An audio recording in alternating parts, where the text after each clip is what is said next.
I don't think there's anything I hate more in wrestling than the actual brand split. It's something that on the face of it should be really simple, but somehow WWE always finds a way to mess it up. I mean, it's not rocket science. It shouldn't be that hard to split the wrestlers in half and keep them separate, nice and simple. Unfortunately, that's not the case because with WWE, nothing is ever simple. The WWE draft happened less than a couple weeks ago, and WWE has already ruined the brand split. Here's how.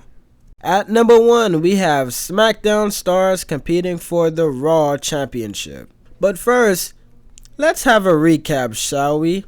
Roman Reigns is currently the WWE Undisputed Champion. Since no one can beat Roman, Triple H announces a new title. Some may call it a consolation prize, and it will be excluded to the brand Roman isn't on. Roman is later drafted to SmackDown, which means the new title is going, aka staying, on Monday Night Raw. Fast forward a few days later, and a tournament was announced for the new title. And guess what? Both Raw and SmackDown wrestlers will compete for the title that is supposed to be exclusive to Raw. WWE makes things so complicated for no reason.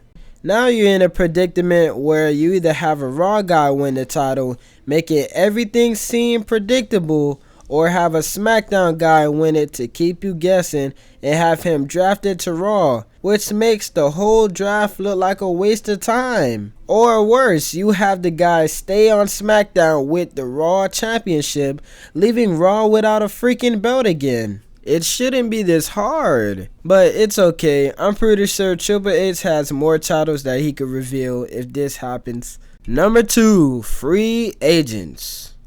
Okay, I could live with Brock Lesnar being a free agent because it's Brock Lesnar. Nothing makes sense when it comes to Brock Lesnar. But Omos being on both brands just to show people that he's a super tall man.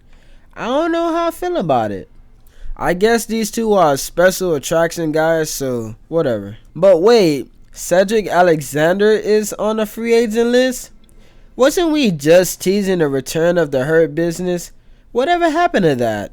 Also, you have Mustafa Ali, Dolph Ziggler, and Von Wagner. They should have just left Von Wagner at NXT. He has frame, but not much else. And since when did Natalya become a free agent? Seems like most of these people are free agents just so they could be jobbers on both shows. At number 3, we have NXT Women's Championships on SmackDown. Here's something to think about. The NXT Tag Champs are on the main roster. I mean, at least Indy Hartwell had the decency to relinquish her belt before leaving. Seems like the only way out of this situation now is just to meld the current Women's Tag Team Championships with the NXT Tag Team Championships. I mean, it's not like there's a lot of tag teams in NXT anyway, as the only other good team in NXT were drafted too, but they was drafted to Raw. Speaking of tag team championships, at number 4 we have Kevin Owens and Sami Zayn. Just like Roman Reigns, they have 2 belts, which means they could be on both brands. My problem with that is, where's the consistency? Because Roman Reigns also has 2 belts.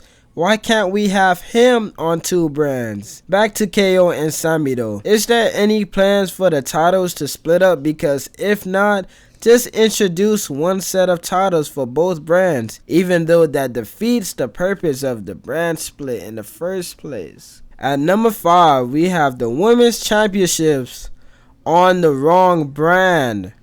You know, this is not even the first time WWE has made this dumb decision. Instead of having this problem again, why not just get rid of the specific brand names for the titles? Instead, just call them World Heavyweight Championship and WWE Women's Championship. Speaking of being on the wrong brand, at number 6 we have Cody Rose on the opposite brand of Roman Reigns. First of all, WWE, why? I mean, how is the guy supposed to finish his story now? I mean, do we really have to wait till WrestleMania 40 for Cody to finish the story? I know he has to go through a lot of adversity and all, but does it really have to take that long? Feels unnecessary, don't you think? At number 7, we have not using the tournament to make new stars. The tournament was a good idea, but the people that was in the tournament wasn't really the best option. For starters, Cody is only in the tournament to get screwed by Brock Lesnar. Finn Balor is just there to take the pin. And The Miz, wait, why is The Miz in the tournament again? Can someone please tell me why The Miz is in the tournament? He's a comedy character. I mean, the guy lost to Snoop Dogg. And SmackDown Superstars shouldn't have been in the tournament anyway.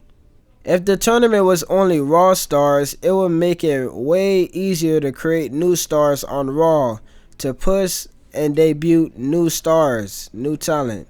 I mean, they don't have to win, but it would make things a lot less predictable. Thank you for watching. Don't forget to like, comment, and subscribe. And this is Wrestling or Us.